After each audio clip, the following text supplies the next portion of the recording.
अनेकांच्या पोटातील ओठावर येणाऱ्या गोपितांची बिनधास्त मांडणी करणारं बातमीपत्र। सांगलीतील मिरजमध्ये 12वीच्या विद्यार्थ्यानं राहत्या घरी गळफास घेऊन आत्महत्या केल्याची घटना उघडकीस आली। प्रथमेश बाळासाहेब बिराजदार वय 18 वर्ष असं आत्महत्या केलेल्या विद्यार्थ्याचं नाव आहे। संबंधित विद्यार्थी हा 12वी मध्ये शिकत होता।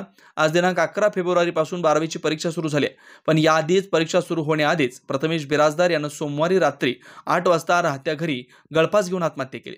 लेकाच्या जाण्यानं कुटुंबावर दुःखाचा डोंगर कोसळला।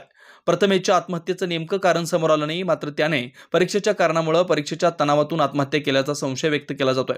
प्रथमेश बिराजदार हा हुशार विद्यार्थी होता अशी माहिती परिसरातील लोकांकडून समजते। मात्र हुशार विद्यार्थी असूनही परीक्षा सुरू होण्यापूर्वीच त्यानं आत्महत्या केल्यानं मिरजेमध्ये खळबळ उडाली।